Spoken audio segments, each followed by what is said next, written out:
Hello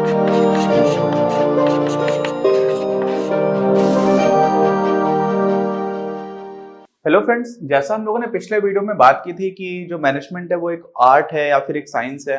तो पहले हम लोगों ने ये समझा था कि आर्ट होती क्या है, साइंस होती क्या है। वैसे ही यहाँ पर बात की गई कि एक प्रोफेशन है क्या, और प्रोफेशन को पेशा बोल रहे हैं हम लोग हिंदी में। तो पेशा और व्यवसाय और उसके साथ रोजगार, इन तीनों में जो अंतर है हम लोगों ने कक्षा 11 में पढ़ा हुआ था। तो जिसको याद नहीं है वो कक्षा 11 को एक बार रिवाइज करके फिर देखेगा। तो प्रोफेशन में क्या क्या चीजें होती है हम लोग उसको एक बार यहाँ पर भी रिवाइज कर लेंगे, तो दिक्कत नहीं है, आपको वापस आने की जरूरत नहीं है।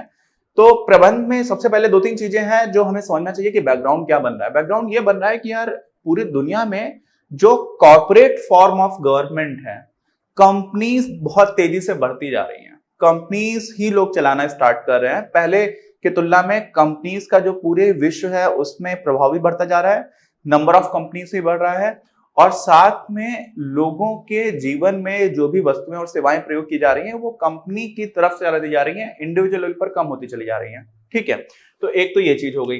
तो सभी प्रकार की, और दूसरी चीज क्या है कि सभी प्रकार की संगठन प्रक्रियाओं में प्रबंधन आवश्यक होता है। किसी भी तरह का संगठन हो, सिर्फ बिजनेस नहीं, हम लोगों ने बात की थी कैसा भी हो, उसमें प्रबंधन क्या है, आवश्यक है।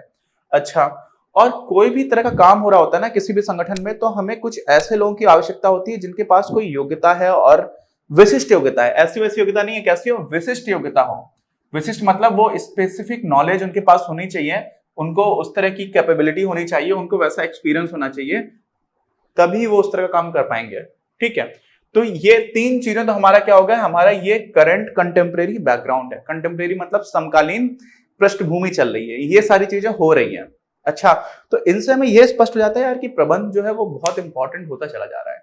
लेकिन प्रश्न क्या है कि क्या वो एक पेशा है, क्या हम उसको एक प्रोफेशन बोल सकते हैं? तो पहले समझते हैं कि प्रोफेशन क्या होता है। तो देखिए, प्रोफेशन की ये सारी विशेषताएं हैं। क्या है विशेषताएं? तो पहली विशेषता तो है कि भली भांति परिभाषित ज्ञान समूह, मतलब एक जो नॉलेज की बॉडी है वो वेल डिफाइंड है। और जैसे कि हम लोग मेनली किसी को प्रोफेशन मानते हैं मालूम है आपको? जैसे मान लीजिए, देखिए दो तीन चार प्रोफेशन मैं आपको बताता हूँ। डॉक्टर्स का है, ठीक है, जो फिजिशियंस हैं, फिजिशियन मतलब वही जो चिकित्सक है। ऐसे ही हमारे यहाँ लॉयर्स हैं, वकील। ऐसे ही हमारे यहाँ चार्टर्ड अकाउंटेंट्स हैं, सीएस। इनको आप मान लो एकदम प्रोफेशनल लोग हैं। ठीक है, प्रोफेशनल लोग मतलब क्यों है प्रोफेशनल, इनका क्या काम है? तो पहले तो बात है कि डॉक्टर है तो उनको मेडिकल साइंस आपको पढ़नी होगी। लॉयर बनना है तो आपको निश्चित रूप से कानून पढ़ना पड़ेगा। आपको सीए बनना है तो निश्चित रूप से आपको कॉमर्स के सब्जेक्ट्स पढ़ने पड़ेंगे जो कि आप पढ़ रहे हैं। और उसमें सिर्फ सब्जेक्ट्स पढ़ने की बात नहीं होती है, इसके बाद आपको वो चीज मिल रही है उसके लिए आपको एग्जामिनेशन देना होता है, एक सर्टिफिकेशन की जरूरत पड़ती है, जिसकी हम लोग अभी बात करेंगे। दूसरी चीज क्या है इसमें दे रखा है कि अवरोधित प्रवेश होता है, मतलब सारे लोग जिसका नहीं मुंह उठा करके चले आया और वो डॉक्टर बन गया, ऐसा नहीं होता है। काफी डिफिकल्ट एग्जामिनेशन रहता है, एंट्रेंस एग्जाम देना पड़ता है। उसके बाद से जैसे सीए के लिए भी आपको क्या होता है कि Indian institute of chartered accountant of India है जो एक एग्जामिनेशन कंडक्ट कराता है 3 लेवल्स में, वो तीनों क्वालिफाई हो जाते हैं, उसके बाद से आपको सर्टिफिकेट मिलता है। तो यहाँ पर क्या होता है कि अवरोधित प्रवेश है, परीक्षा होगी या फिर कोई शैक्षणिक योग्यता होनी चाहिए। जैसे मेडिकल में भी हम लोग को बोला जाता है कि बहुत सारे डॉक्टर्स ऐसे जो अच्छे से पढ़ाई करके किए बिना डॉक्टर बन गए, और अब तो हो सकता है क्योंकि उनका काम तो सीधे सीधे लोगों की जान से संबंधित होता है, तो कोई खराब डॉक्टर है तो लोगों को मार भी सकता है। तो ऐसा बोला जा रहा है कई लोगों की तरफ से कि डॉक्टर्स के लिए भी एक इस तरह का सर्टिफिकेशन एग्जामिनेशन होना चाहिए, आपने पढ़ाई कर ली उसके बाद। लेकिन डॉक्टर्स ऐसा बोलते हैं कि इंडिया में नंबर ऑफ सीट्स वैसे ही बहुत कम है, तो डॉक्टर्स के लिए अच्छे इंस्टीट्यूट्स में एडमिशन पहले से ही बहुत मुश्किल होता है। जो बहुत ही मेरिटोरियस लोग हैं, बहुत मेहनत करने वाले लोग हैं, उन्हीं को मिल रहा है, तो उसमें भी आप फिर क्यों आगे का काम ऐसा डिफिकल्ट बना रहे हो? तो खैर जो भी है, मतलब कुल मिलाकर के आपको ये समझाना चाहिए, या तो शैक्षणिक योग्यता हो या फिर उनको कोई आप परीक्षा पास करनी पड़ेगी, उसके बाद ही हम उनको बोल सकते हैं कि हाँ ये एक प्रोफेशन के मेंबर हो गया। ऐसे ही क्या होती है, उनकी एक अपनी प्रोफेशनल एसोसिएशन होती है, एक पेशागत परिषद होती है। ठीक, जैसे लॉयर्स के लिए होती है बार काउंसिल ऑफ इंडिया, यहाँ पर तो मैंने बता दिया institute of chartered accountants of India है।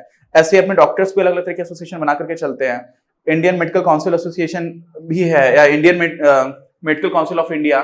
बट उनमें कई जगह पर क्या हो रहा होता है कि कई जगह से सर्टिफिकेट मिलता है, कई जगह से नहीं मिल रहा होता है। बट आमतौर पर जो भी प्रोफेशन है उनमें इन सारी जो आपकी प्रोफेशनल एसोसिएशन है उसका सदस्य आपको बनना ही पड़ता है, वो वैधानिक अनिवार्यता है। लीगल रिक्वायरमेंट है, समझ रहे हैं? तो ऐसा होता है। और ये करते क्या, परिषद परिषद प्रवेश का नियमन भी करती है कि कौन कौन से लोग मेंबर बन सकते हैं।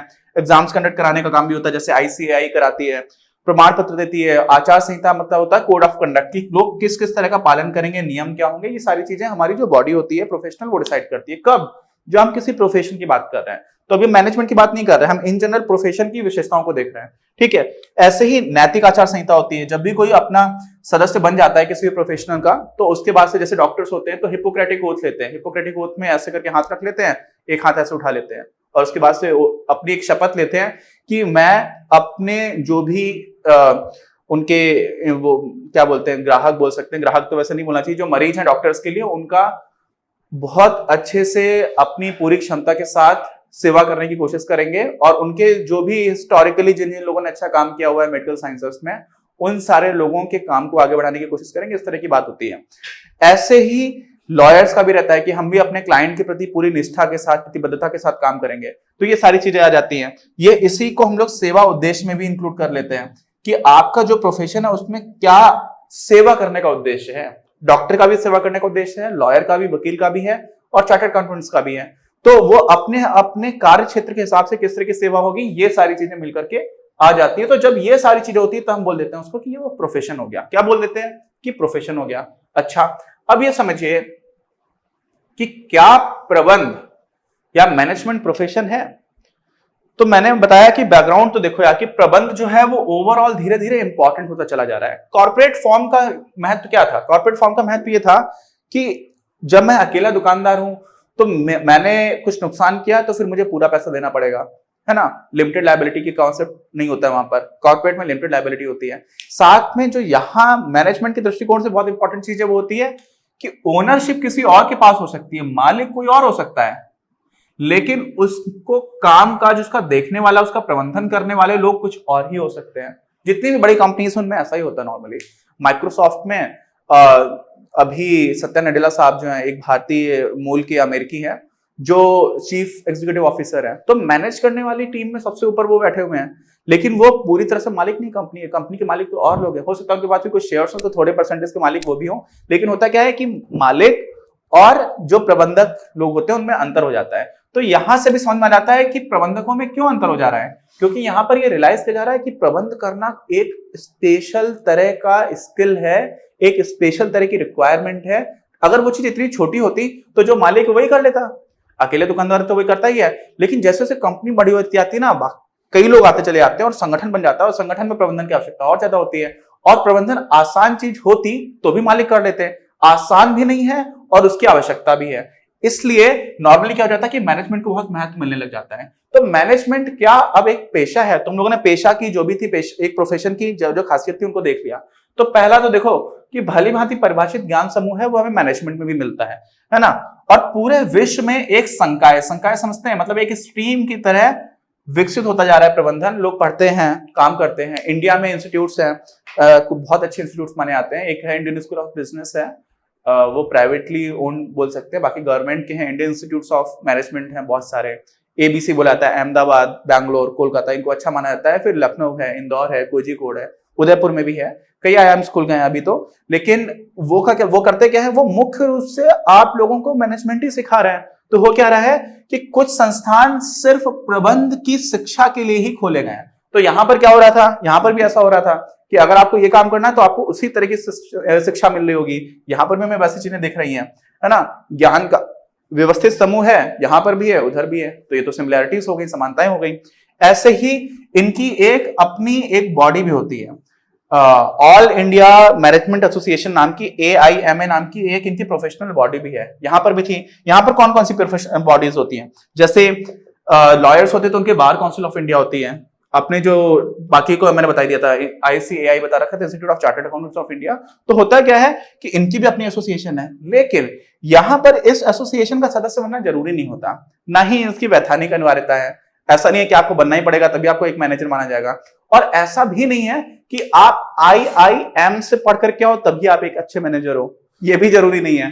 तो मैनेज करने वाली बहुत सारी चीज, जैसे अपने हम लोगों ने बात की थी जमशेद जी टाटा की, उन्होंने तो कोई आईआईएम से पढ़ाई नहीं की थी, कोई ऐसी डिग्री भी नहीं थी, लेकिन उन्होंने कितना अच्छा मैनेज किया। ऐसे बहुत सारे लोग हैं जिन्होंने कहीं से डिग्री नहीं हासिल की, लेकिन उसके बाद ही बहुत अच्छा मैनेज कर लेते हैं। लेकिन डॉक्टर होना बहुत मुश्किल है अगर आपने पढ़ाई नहीं की है, ठीक है। तो लॉयर बनना बहुत मुश्किल अगर आपने पढ़ाई नहीं की है। यहां पर भी ऐसा है कि बहुत सारे सिद्धांत जो आपको आने चाहिए, आप सीखते हो, लेकिन यहां पर उस तरह के सर्टिफिकेशन की जरूरत नहीं है और ना ही इस तरह की बॉडी का सदस्य बनने की पूरी जरूरत है। ऐसे ही यहां पर ये जो अपना सेवा उद्देश्य और नैतिक आचार संहिता के लिए बात करते हैं, शपथ लेते हैं, वैसा भी यहां पर सिस्टम नहीं रहता। तो कुछ चीजें कॉमन है, कुछ चीजें नहीं है। तो कुछ हिसाब से हम प्रोफेशन बोल सकते हैं, लेकिन ओवरऑल अगर आप देखेंगे तो कई चीजें यहां पर मिसिंग हो जाती हैं कि आपको निश्चित रूप से, जैसे प्रवेश परीक्षा यहां पर भी होती है कि हाँ, सारे लोगों को ऐसा नहीं कि कोई भी मुंह उठा करके चला रहा है प्रबंधन के लिए, लेकिन यहां पर ऐसा नहीं है कि आपको वो डिग्री होना चाहिए, कोई भी प्रबंधन कर सकता है। ठीक, हो सकता है कि किसी ने सिर्फ बैचलर्स किया है, वो प्रबंधन कर रहा है। और ऐसा समझिए कि हमारे देश में आज का जो पूरी दुनिया का सिस्टम बन रहा है ना, उसमें सबसे ज्यादा, देखिए ये बहुत इंटरेस्टिंग चीज है, कई लोग इसको नहीं समझते हैं। ऐतिहासिक दृष्टि से आप देखेंगे तो पिछले 500-600 साल से जो धर्म है वो बहुत ही ताकतवर एक फोर्स रहा है जिसने पूरी सोसाइटी को डायरेक्शन दी है। फिर क्या हुआ, करीब 250 साल पहले से राष्ट्र बनना स्टार्ट हुए हैं, जो नया मॉडर्न राष्ट्र है, जिसमें हम लोग कैसे डिफाइन करते हैं, इंटरनेशनल रिलेशंस का भी पढ़ाऊंगा आपको, तो बताऊंगा। तो होता क्या है, आजकल जो है राष्ट्र, जैसे भारत एक देश है, आपको भारत से बाहर जाना है तो आपको पासपोर्ट की जरूरत पड़ेगी, दूसरे देश का वीजा की जरूरत पड़ेगी।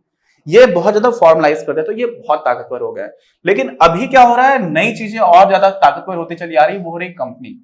तो जो राष्ट्र है उसकी सत्ता धीरे धीरे कम हो रही है, कंपनीज की बढ़ रही है। हमेशा ऐसा नहीं होता कि एक ही दिशा में काम चलता है, दोनों चीजें बदलती रहती है। धर्म एज ए फोर्स बहुत ही कमजोर हो गया है पहले की तुलना में।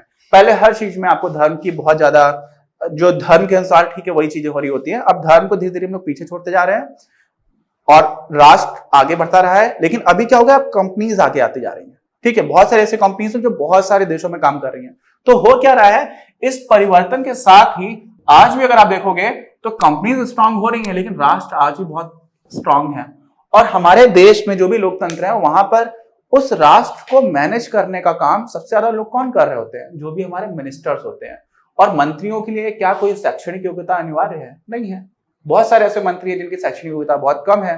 तो बात ही निकल करके आती है कि आप, और कई, ऐसा भी नहीं है कि उनमें से कई लोग अच्छा प्रबंधक नहीं है, वो लोग मंत्री बनने के लिए आप लोग कितनी भी राजनेताओं को गाली दे लो, है ना, लेकिन उन लोगों का प्रबंधन बहुत अच्छा होता है, बहुत सारी चीजें मैनेज कर रहे होते हैं। उनको इधर भी जाकर के भाषण देना है, वो काम भी करना है, 50 तरह के काम करने हैं, तो प्रबंधन तो बहुत अच्छा कर रहे होते हैं वो लोग, है ना।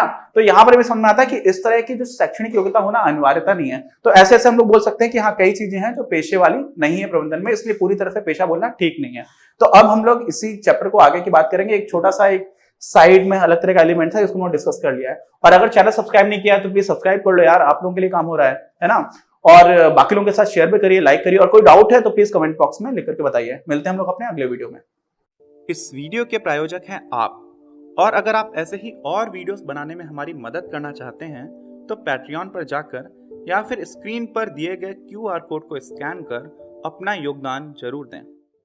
अपनी क्लास का उद्देश्य आप सभी के लिए आप ही की भाषा में गुणवत्तापूर्ण शिक्षा उपलब्ध कराना है। कक्षा 12 तक के सभी प्रमुख विषयों पर हम वीडियोस बना रहे हैं, और कुछ विषयों पर वीडियोस आपके अपने चैनल अपनी क्लास की ही अन्य प्लेलिस्ट पर अपलोड भी हो चुके हैं। ज्ञान के प्रकाश से देश को सशक्त बनाने के हमारे इस प्रयास में इस चैनल को सब्सक्राइब करके और लोगों के साथ शेयर करके अपना बहुमूल्य योगदान जरूर दें। पढ़ेगा इंडिया तो बढ़ेगा इंडिया।